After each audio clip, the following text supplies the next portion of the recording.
Hello बच्चों, कैसे हो आप सभी। आई होप आप सभी अच्छे होंगे और यूट्यूब के मेरे चैनल पर आप सभी का स्वागत है। तो फ्रेंड्स, आज हम पढ़ने वाले हैं oxidation and reduction reaction in chemical equation. ठीक है, तो फ्रेंड्स, अगर आपने इस कम्बिनेशन रिएक्शन, बैलेंस रिएक्शन और how to write a reaction ये सब देखना है तो मेरी लास्ट वीडियो को ज़रूर देखें। मैंने उनमें यही बताया कि कम्बिनेशन रिएक्शन क्या होती है, डिकम्पोजिशन रिएक्शन क्या होती है, बैलेंस रिएक्शन को बैलेंस कैसे करते हैं, ये सब मैंने अपनी लास्ट वीडियो में बताया था। और आज हम पढ़ेंगे ऑक्सीडेशन एंड रिडक्शन। फ्रेंड्स, अगर आपको वीडियो अच्छा लगे तो इसको लाइक करना, शेयर करना और सब्सक्राइब ज़रूर करना। तो आइए शुरू करते हैं।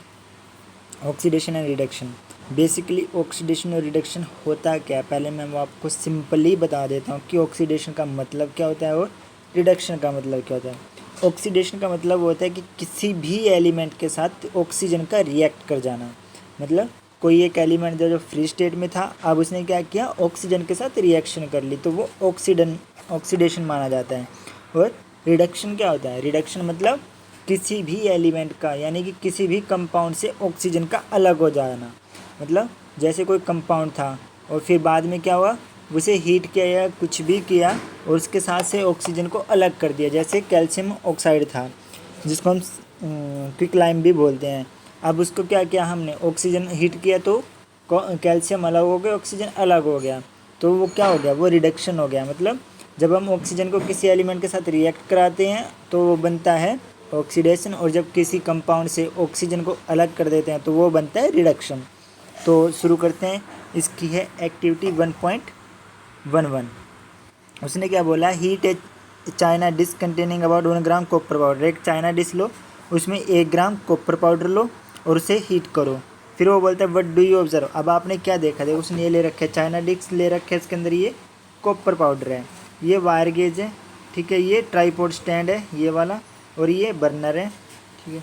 अब उसने क्या ऑब्जर्व किया देखूँगा, अब वो लिखता है the surface of copper powder become coated with black copper. उसने क्या बोला, जो कॉपर पाउडर का सरफेस था, कॉपर वैसे कैसे होता है, ब्राउनिश कलर का होता है, लेकिन यहाँ पे उसने क्या बोला कि जो सरफेस था कॉपर पाउडर का वो कैसा हो गया, वो ब्लैक कॉपर हो गया ऑक्साइड।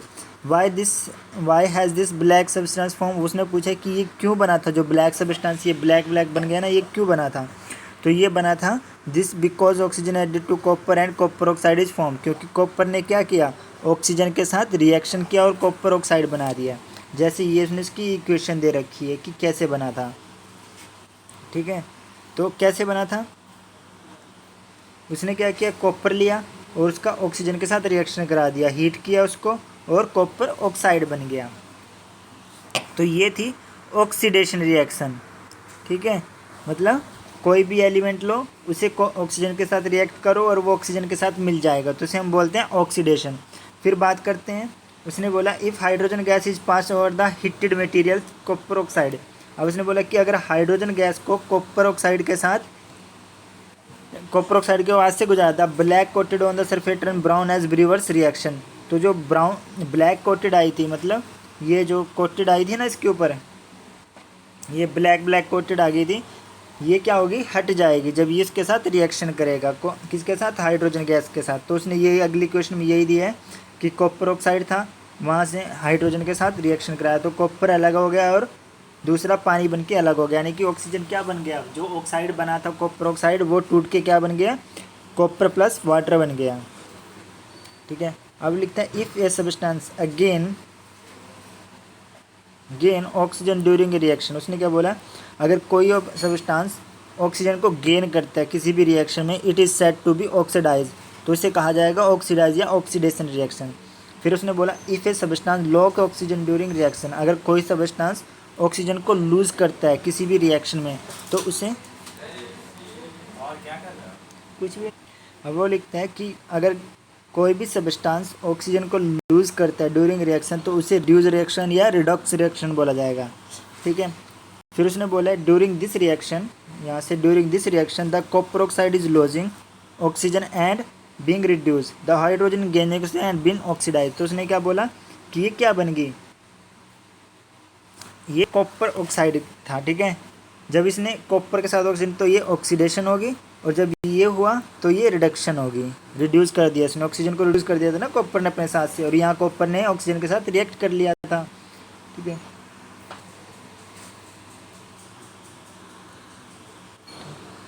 अब उसने बोला है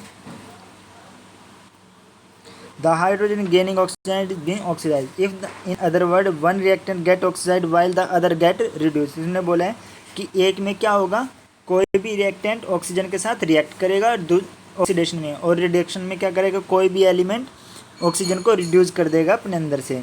ठीक है, such reaction are called oxidation reduction reaction और रिडॉक्स रिएक्शन। और देखो रिडॉक्स रिएक्शन क्या होता है, अब ऑक्सीडेशन पता चल गया, मतलब कि जिसमें कोई एलिमेंट ऑक्सीजन के साथ रिएक्शन कर जाए। फिर हमने रिडक्शन पढ़ा, रिडक्शन मतलब जिसमें कोई कंपाउंड या एलिमेंट ऑक्सीजन को रिड्यूस कर दे अपने अंदर से, या ऑक्सीजन को लॉस कर दे, ठीक है, या ऑक्सीजन को डोनेट कर दे, तो वो रिडक्शन होगी। ऑक्सीडेशन कहते हैं जिसमें कोई भी एलिमेंट ऑक्सीजन के साथ रिएक्शन कर ले या ऑक्सीजन को गेन कर ले, ठीक है, उसको हम क्या बोलते थे, ऑक्सीडेशन रिएक्शन। अब बात आती है रिडॉक्स रिएक्शन की। रिडॉक्स रिएक्शन क्या होता है, जिसके अंदर एक ही टाइम पे ऑक्सीडेशन भी हो रहा हो और रिडक्शन भी हो रहा हो, मतलब जो वो रिएक्शन जिसमें एक साथ ऑक्सीडेशन भी हो और रिडक्शन भी हो, उसको हम बोलते हैं रेडॉक्स रिएक्शन। इस रिएक्शन को बोलते हैं रिडॉक्स रिएक्शन। तो जैसे उसने एग्जांपल दिया है, ये वाला, उसने क्या किया, कॉपर ऑक्साइड लिया, उसको हाइड्रोजन के साथ रिएक्ट कर दिया, तो क्या बन गया, कॉपर प्लस वाटर बन गया। तो इसमें क्या हुआ, जब कॉपर ने ऑक्सीजन को लॉस किया, ठीक है, जब कॉपर ने क्या किया, ऑक्सीजन को लूज़ कर दिया, तो ये क्या हो गया, रिडक्शन, क्योंकि उसने लॉस कर दिया उसको। और जब हाइड्रोजन ने क्या किया, ऑक्सीजन के साथ रिएक्शन कर लिया, यानी कि ऑक्सीजन को गेन कर लिया, तो ये ऑक्सीडेशन हो गया। और दोनों एक ही रिएक्शन में जब दोनों प्रोसेस हो, ऑक्सीडेशन भी और रिडक्शन भी, तो उसे बोलते हैं रिडॉक्स रिएक्शन। दूसरे एग्जाम्पल लेते हैं Zn+C। इसमें भी देखो Zn क्या हुआ, ऑक्सीजन को रिड्यूस कर रहा है, और कॉपर क्या कर रहा है, ऑक्सीजन को गेन कर रहा है। तो ये कौन सी हो जाएगी, ये Zn से Zn बना, ये क्या है, रिडक्शन रिएक्शन, और C से CO बना, ये है क्या, ऑक्सीडेशन रिएक्शन। और दोनों को अगर पूरा बोला जाए तो क्या है, रिडॉक्स रिएक्शन। सेम अगले वाले में किया उसने, MnO ने क्या किया, देखो MnO ने ऑक्सीजन को, देखो ये MnO2 था, मैग्नीशियम ऑक्साइड, इसने क्या किया, क्लोराइड के साथ रिएक्शन कर ली, ठीक है, तो क्या इसने क्या किया, ऑक्सीजन को रिड्यूस कर दिया, और HCl वाले ने पानी बना दिया। H ने क्या किया, पानी के साथ रिएक्शन कर लिया, यानी कि ऑक्सीजन के साथ रिएक्शन किया तो पानी बना दिया, तो ये होगी रिडॉक्स रिएक्शन। ठीक है, फिर वो बोलता है कि डेली लाइफ में ऑक्सीडेशन के एग्जाम्पल तो आपने देखे ही होंगे, ऑक्सीडेशन रिएक्शन के जो हम डेली लाइफ में देखते हैं। तो पहला एग्जाम्पल क्या होता है, कोरिजन। कोरिजन मतलब जंग लगना। जंग कैसे लगता है, जब कोई भी एलिमेंट ऑक्सीजन के साथ रिएक्शन कर लेती है, तो वो एग्जाम्पल अगर बोला जाए तो ऑक्सीडेशन रिएक्शन का एग्जाम्पल होता है। क्यों, क्या होता है, जंग कैसे लगता है, जैसे लोहा आयरन होता है Fe, वो क्या करेगा, ऑक्सीजन के साथ रिएक्शन कर लेगा और क्या बन जाएगा, जंग का फार्मूला रस्टेड हो जाता है ना, तो उसे कोरिजन बोलते हैं। और इसका फार्मूला क्या होता है, Fe2O3.10H2O या XX2O होता है इसका फार्मूला कोरिजन का। ठीक है, तो फर्स्ट एग्जांपल था कोरिजन। कोरिजन कैसे होता है, ऑक्सीडेशन रिएक्शन से, क्योंकि वो ऑक्सीजन के साथ रिएक्शन करता है। दूसरा होता है रेनिसिडिटी। इसमें से क्या होता है कि आपने यहाँ पे टेस्ट और smell that fat oil containing food material left for a long time. देखो रेनिसिडिटी का मतलब क्या होता है, भोजन का ख़राब हो जाना होता है मेनली। आपने देखा होगा कि जो ऑयल कंटेनिंग मटेरियल होते हैं वो बहुत समय तक चलते हैं, लेकिन क्या होता है जो वाटर वाले जिनमें हमने पानी डाल रखा होता है वो खाना बहुत दिन कम, वो एक दिन ही चल पाता है, और वो थोड़े दिनों बाद उसमें से स्मेल आनी शुरू हो जाती है, तो उसे रेनिसिडिटी बोलते हैं। वो भी किस वजह से होता है, वो भी ऑक्सीडेशन की वजह से ही होता है, क्योंकि उसमें क्या नहीं होता, उसमें एंटीऑक्सीडेंट ऐड नहीं किए जा सकते। और जो फैट और ऑयल होते हैं वो एंटीऑक्सीडेंट होते हैं, मतलब वो ऑक्सीजन के साथ रिएक्शन करने से रोकते हैं, इसलिए इनको एंटीऑक्सीडेंट बोला जाता है, फैट और ऑयल को। ठीक है, तो फ्रेंड इसी के साथ, इस टॉपिक के साथ ये हमारा पूरा चैप्टर कंप्लीट हो गया। ठीक है, इसके कुछ क्वेश्चन आंसर है वो आप ज़रूर करना, और अगर आपको किसी भी क्वेश्चन में या किस प्रॉब्लम है तो मुझे कमेंट करना, मैं आपको उनके सोल्यूशन बताऊंगा। पहले आप खुद सॉल्व करना, अगर नहीं होते तो नेक्स्ट वीडियो में मैं आपको ये सारे क्वेश्चन आंसर करूँगा। ठीक है, तो फ्रेंड अगर वीडियो अच्छा लगा हो तो इसे लाइक करें, शेयर करें और सब्सक्राइब जरूर करें। Thank you.